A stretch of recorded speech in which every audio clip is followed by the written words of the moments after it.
shadow, cuts, light.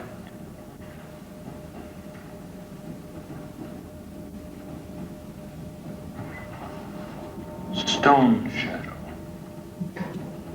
stone shadow, leaf shadow. Kopš 11. aprīļa muzejā Arsenāls apskatāms ekskluzīvs video projekts Trīs logi. Lai gan Rīgā aizvien biežāk ienāk augstas raudzes pasaules māksla, melns uz balta šim pasākumam pievērsis īpašu vērību, jo te, gluži kā tajā reklāmā, kur trīs apvienot vienā, iespējams baudīt izcilas vērtības. Amerikāņu minimālismu klasiķa Roberta laksu askētisko dzeju un dzīves stāstu, lielisku vācu kino dokumentālistu Nikolasu humbertu un werneru penceļu kinodarbu, bet abi šie elementi kopā rada trešo, elitāru, bet reizē arī askētisku vienkāršu mākslu, kas vienlīdz uzrunā gan izsmalcinātu estētu, gan iesācēju dzejas teorijas studentu. Dark, dark, light, light, blue, blue, brown, brown, blue, blue, earth, earth, earth, earth. Minimālisms mākslā radās ap 1962–63. gadu. Tad, kad viņš tika oficiāli arī noformulēts mākslas zinātnē. Bet minimālisms sev līdz nes arī ļoti unikālu dzīvesveidu, kurš varbūt vairs nav no šīs te oficiālās jomas. Un skatoties filmu par amerikāņu minimālismu dzejnieku Robertu laksu, es sapratu, cik reti ir tie gadījumi 20. gadsimtā un šodien, kad cilvēks arī savā dzīvesveidā ir izvēlējies šo te minimālismu, jo tomēr biežāk mākslinieks paliek sabiedrībā. Un tas ir unikāli, cik Roberts Laks ir bijis viengabalaina personība, jo atkal salīdzinot ar to, kas parasti notiek, ir tā, kad mākslinieks dažkārt sludina varbūt atžgārnas idejas, kuras viņš nekādā veidā nevar ar savu dzīvesveidu apliecināt. Tad Roberts Laks ir tas unikālais piemērs, kurš ir pilnīgi vienots ar savu dzīvi un dzeju. Filma ir tik poētiska un fascinējoša, uzrunājoša, kad vienkārši nākas domāt par savu dzīvi, par to, cik tā ir viengabalaina. So, you have a couple of films that are dedicated to different kind of artistic expressions. One film is about avant-garde jazz, another film is about circus and nomadic people. This film that is going to be shown in Rīgā is about poetry, about American minimalistic poet Robert Laks. Why did you make this choice to make a film about poetry, and how did you find him? Well, I think we always thought that our kind of movies have a lot to do with poetry. You know, it's if I think about our movies, then it's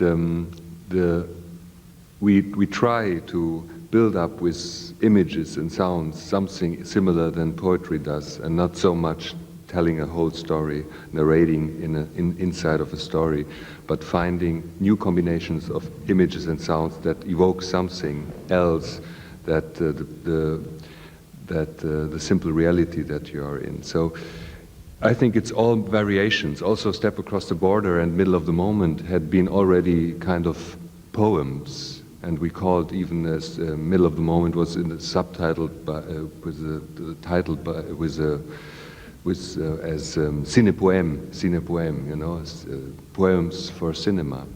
So it's all. If I think about our work, it's all in one.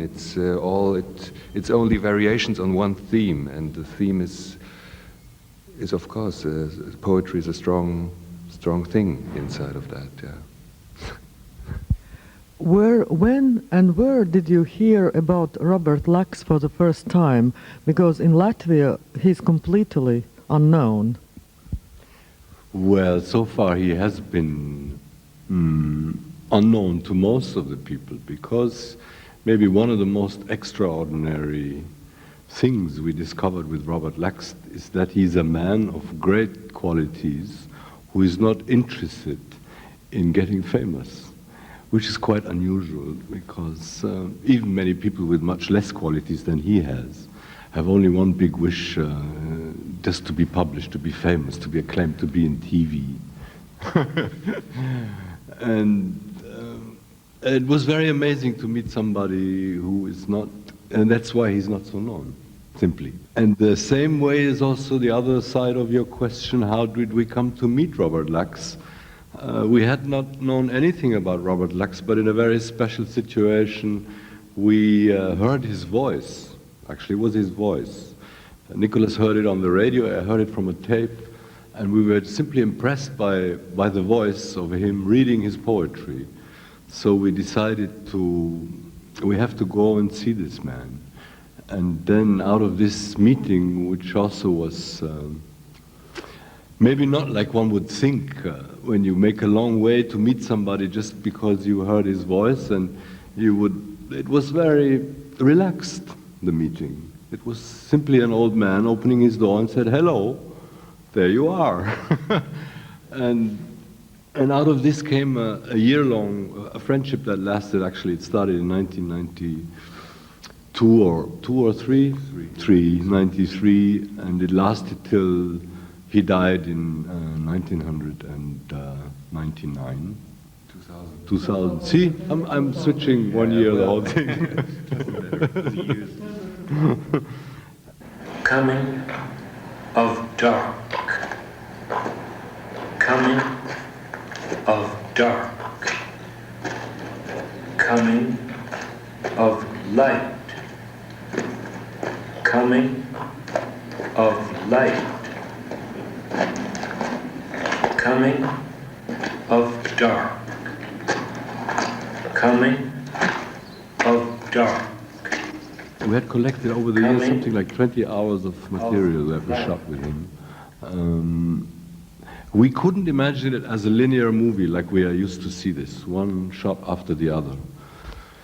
Because his perception of time and the time feeling that he transmits while you are with him is somehow different than the velocity of our times.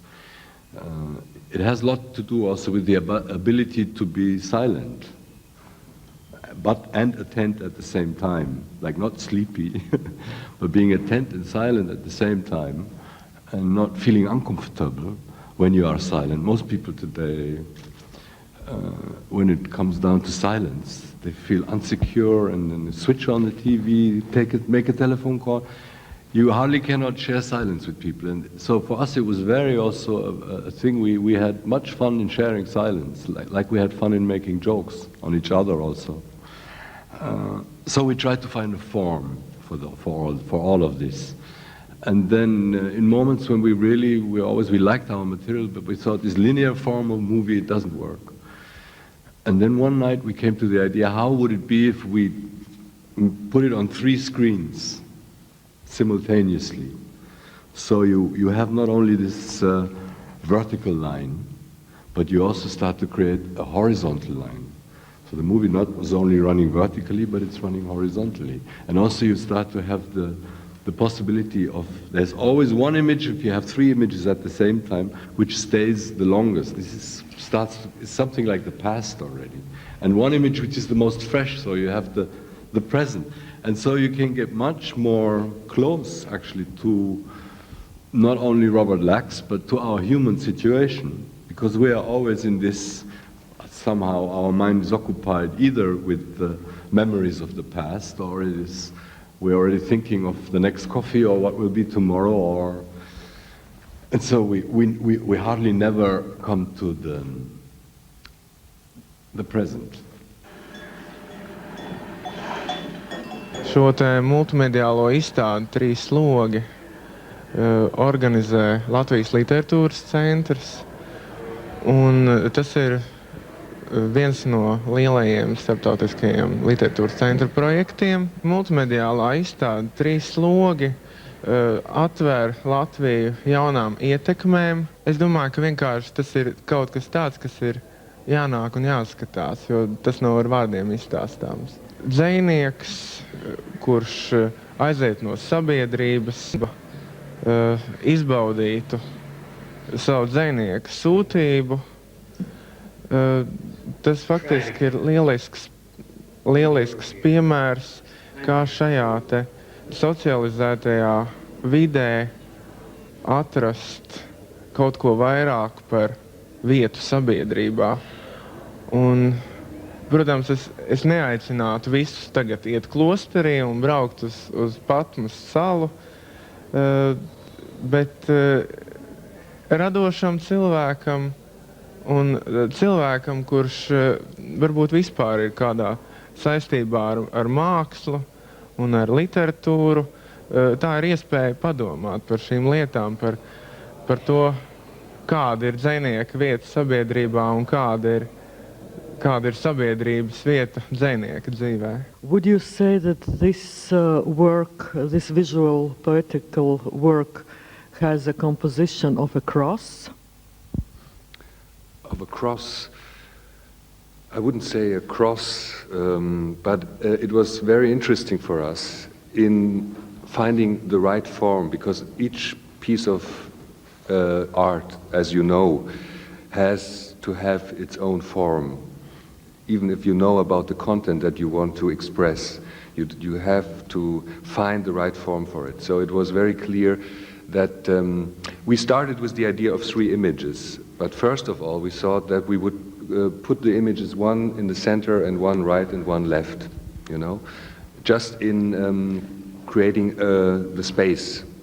And while we started editing, so it's always also interesting that you are in a process that is in a constant transformation, that even if you have set a certain kind of form for this piece of art, you need the ability to change this kind of decision all the time and to be open for the new influences that come from the material, that come from the piece of art, because it's a constant dialogue between you and the thing you want to express. So when we started editing, it was in the first phase, it was already obvious that this construction of one center and two left and right wouldn't be the right thing for you or for the thing, because as a spectator you were forced to change your perception all the time through make decisions which image you want to observe and the others you couldn't. So during the editing we found out that we have to place the three images one like a big panorama, you know, and then you come back to the Christian form, to a triptych. It became a triptych, and it was funny that we came back to such an old form, you know, without having the will to construct a triptych, but at the end it turned out to be a triptych. And also in judging about the images, what will be a left image, a right image, a center image, we found out that there's certain rules and certain logic behind that one image has to stand in the center because it has certain qualities to be there and not on the right or on the left. So it was a constant question to the images, what is the right place for the images to be? And yeah. So it's like a new form of, it's an icon, like an orthodox icon for moving images. Right. Could we say it so? Yeah. In some way. It has come to that, yeah. Very interesting. Also interesting for us, or also to explain it to others. If you think about three images at the same time, you always would think, what a crowd of images at the same time that you have to perceive. So, and on the other hand, we have to deal with silence and with reduction, with minimalism. So how to find a form, a minimal form, with more information than one image, this was a very big challenge for us. Would it work? that you don't have the feeling to be overwhelmed by all these images and all this material, because it wouldn't fit to him as a person in this very reduced and minimalized form of self-expression that he had chosen for himself. So also this was a big challenge for us, you know, working with 3 images at the same time, but being more minimalist than in the works that we had done before. So.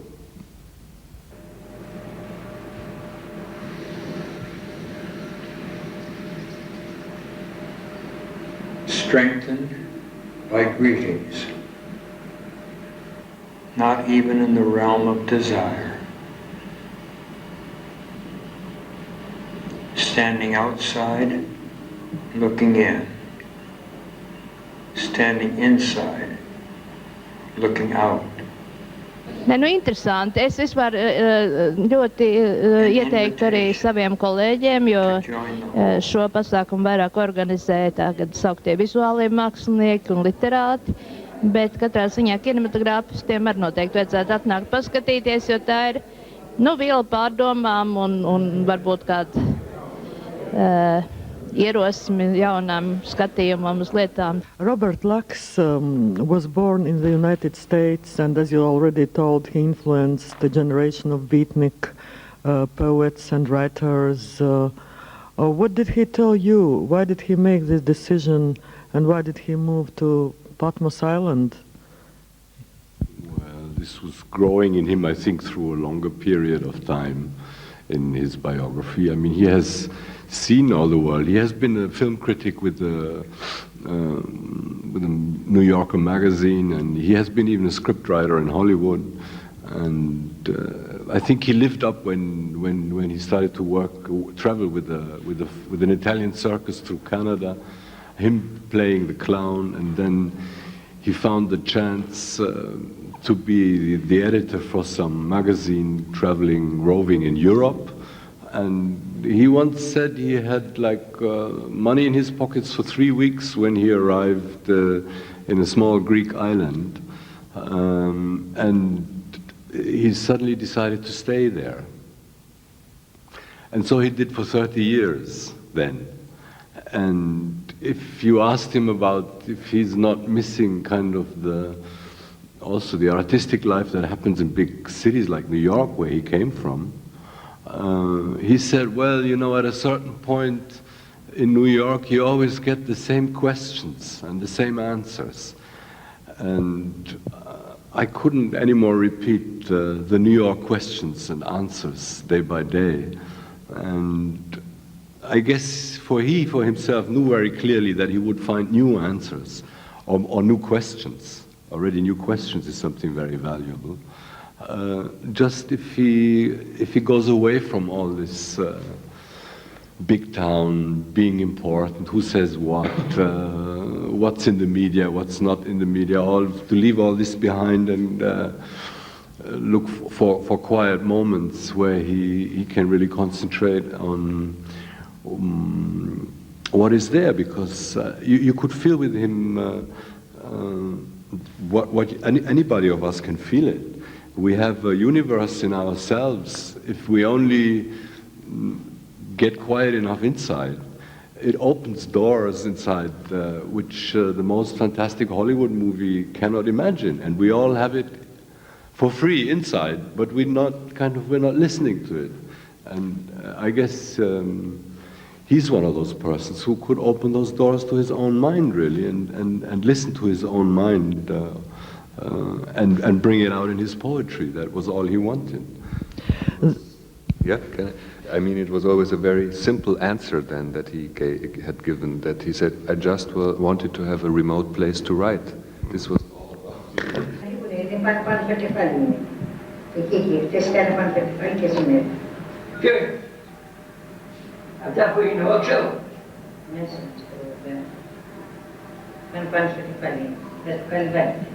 Do I remember correctly that you filmed 20 hours of material with Robert Laks?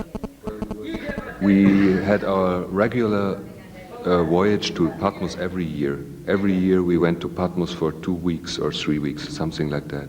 And during this phases we were shooting with him. So you have different materials through all these years, and you also can feel his transformation, his aging, for example, which is very interesting.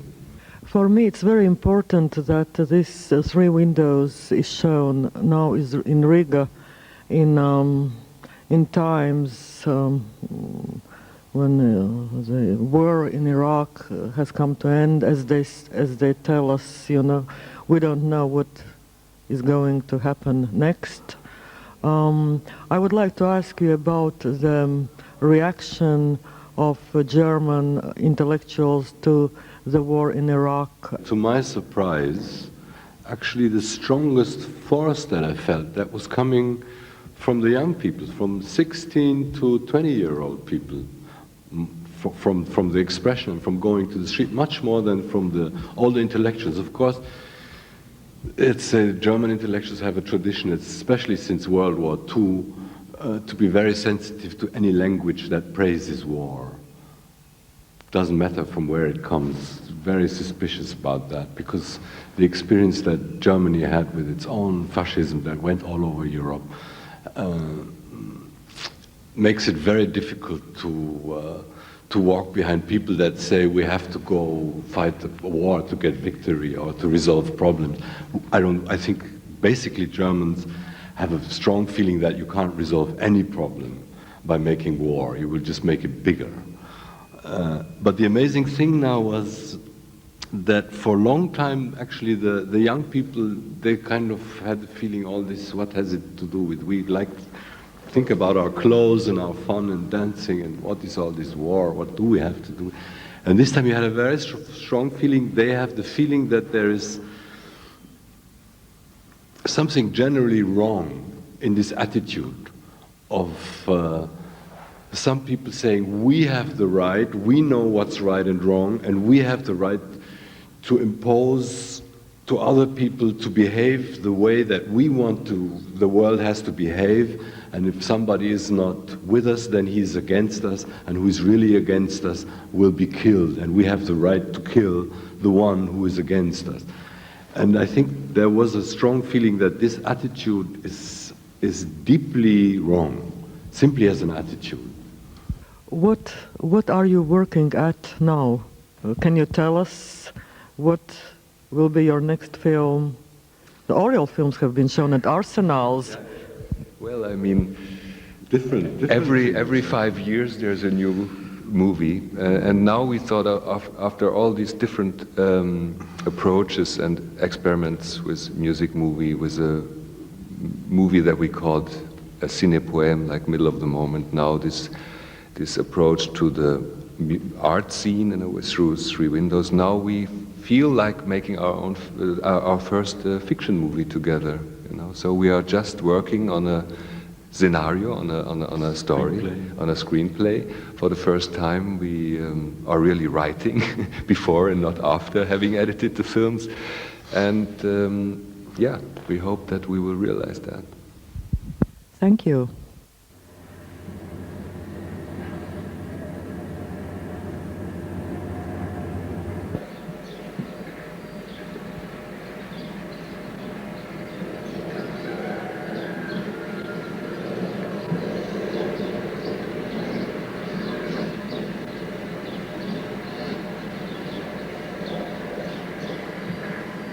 Taisnība sakot, es nācu šurp diezgan labi zinādams, kas man šeit sagaida, jo ar abu autoru filmām es biju pazīstams no kinofóruma Arsenāls laikiem, un es ar lielu prieku mēdzu arī mājās klausīties šo filmu mūziku, ja tā varētu teikt, lai gan par mūziku to ir grūti nosaukt.